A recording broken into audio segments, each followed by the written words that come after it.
মধ্যে খুব কানাঘুষা চলছে যে মাত্র মক্কা বিজয় হলো, এখনো কুরাইশরা ইসলামের সৌন্দর্য পরিপূর্ণরূপে দেখতে পারে নাই। তারা অনেকে ইসলাম কবুল করেছে, কেউ দুর্লভমান অবস্থায় আছে।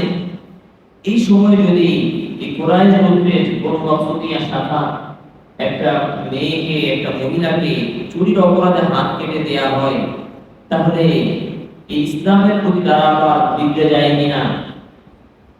সাহাবায়ে কেরাম তারা কেউ নবীজিকে বলতে সাহস করলেন না। কে বলবে কি নবীজিকে যে নবী এবারের জন্য মাফ করা যায় না, এবারের জন্য একটু ছাড় দেয়া যায় না? সবাই গিয়ে কে কাকে বলে সবাই ঠেলতেছে। উসামা বিন যায়েদ রাদিয়াল্লাহু তাআলা আনহু, যায়েদ বিন হারিসা নবীজির পালক পুত্র ছিলেন। এই যায়েদের ছেলের নাম কি? উসামা। কি নাম? উসামা। উসামাকে নবীজি এতটা আদর করতেন, হাসান হুসাইনকে যতটা আদর করতেন, উসামাকে নবীজি নাতি হিসেবে জানতেন, খুব আদর করতেন। উসামা ছোট ছিল, সবাই গিয়ে উসামার কাছে উঠছে, উসামা তুমি যাও, তুমি পারবে, তোমার নবীজি ভালোবাসা করবে, তুমি যাও। উসামা গিয়ে নবীজি সাল্লাল্লাহু আলাইহি ওয়াসাল্লামের কাছে গিয়ে বললেন, ইয়া রাসূলুল্লাহ, কুরাইশরা মাত্র ইসলাম কবুল করেছে, ওদের মধ্যে এখন ইসলামের পরিপূর্ণ বুঝ এখন আসে না, তারা ইসলামের সৌন্দর্য এখনো দেখতে পায় নাই। এই সময় যদি চুরির অপরাধে হাত কেটে দেওয়া হয়, এবারের জন্য মাফ করা যায় না। নবী কথাটা শোনা মাত্রই নবীর চেহারা আগুনের গোলার মতো লাল হয়ে গেছে। নবীজি বললেন, বনু মাখজুমিয়া গোত্রের এই মেয়ে কেন, এই মহিলা কেন? লাউ কানাত ফাতিমা বিনতু মুহাম্মাদিন সারাকা লাকাতা ইয়াদাহা। শুনে রাখো আজকের এই জাতি, যদি আমার কলিজার টুকরা ফাতেমা যদি চুরি করত, তাহলে মুহাম্মদ তার হাত কাটতে বিন্দুমাত্র দ্বিধা বোধ করতো না। সুবহানাল্লাহ। বিধানটা কার? আল্লাহ তাআলা। বিধানটা ইসলামের বিধানের সামনে না, সেখানে কোনো ছাড় নেই। কারণ বিধানটা যদি আমার হতো আমি ছাড় দিতাম। বিধানটা কার? আল্লাহ তাআলা। আমি কার গোলাম? আল্লাহ তাআলা। আমি যার গোলাম তার বিধান এটা। ওই বিধান যেভাবে আমাকে মানতে হবে, ওই বিধানের বিরুদ্ধে কোনো কথা আসলে আমাকে আমার সোচ্চার হয়ে বলতে হবে। এটা এটা দায়িত্বটা কার? আল্লাহ তাআলা। আল্লাহর পক্ষ থেকে আমাকে দিয়েছেন এটা। নবী সাল্লাল্লাহু আলাইহি ওয়াসাল্লাম বিন্দুমাত্র এখানে ছাড় দিলেন। এই যে ওয়াকুলু লিন-নাস হুসনা, যে মানুষের সঙ্গে সুন্দর আচরণ করুন, সুন্দর কথা বলুন, এর অর্থ চচল খুশি নয়, এর অর্থ সত্য গোপন করা নয়, এর অর্থ ইসলাম ধর্মের কোন বিধানের ব্যাপারে শৈথিল্য প্রদর্শন নয়।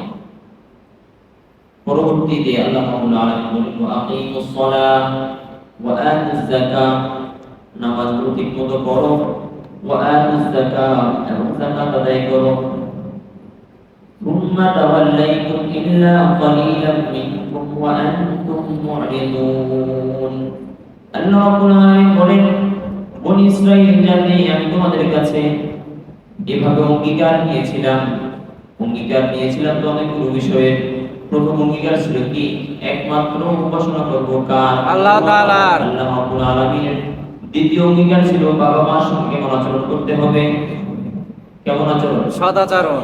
সুন্দর না অসুন্দর? সুন্দর। বাবা মাকে নিয়ে বিদ্বেষ রাখা যাবে না। কি বলেন? বাবা মা হচ্ছে সম্মানের পাত্র। তার দ্বিতীয় অঙ্গীকার হচ্ছে বাবা মায়ের সঙ্গে সুন্দর আচরণ করতে হবে। তৃতীয়টা হচ্ছে বিল কুরবা, নিকটাত্মীয়ের সঙ্গে সুন্দর আচরণ করতে হবে। চতুর্থ ইয়াদি এর সঙ্গে সুন্দর আচরণ করা। পঞ্চম মিসকিনের সঙ্গে সুন্দর আচরণ করা। ওয়াকুলু লিন-নাস হুসনা, মানুষের সঙ্গে সুন্দর আচরণ করা। এরপরে আল্লাহ তাআলা বলেন, আকিমুস সালাহ, নামাজ আদায় করো, নামাজ কায়েম করো, নামাজ প্রতিষ্ঠা করো।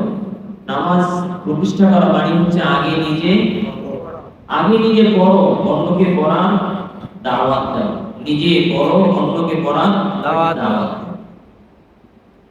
ওয়া আতুজ যাকাত, আর যখন যাকাত ফরজ হবে যাকাতটা দিয়ে দাও। থুম্মা তাওয়াল্লাইতুম ইল্লা ক্বালিলাম মিনকুম ওয়া আনতুম মু'রিদুন। আল্লাহ রাব্বুল আলামিন বলেন, বনি ইসরাঈল জাতি আমি তোমাদের কাছ থেকে এতটুকু শপথ নিয়েছিলাম, অঙ্গীকার নিয়েছিলাম, কিন্তু তোমাদের মধ্যে অল্প কিছু লোক তারা কেবল অঙ্গীকার পালন করেছিল, আর সকলেই অন্যরা সকলেই তারা কি করেছে, এটার প্রতি এটাকে উপেক্ষা করে তারা এটার বিরুদ্ধাচরণ করেছিল।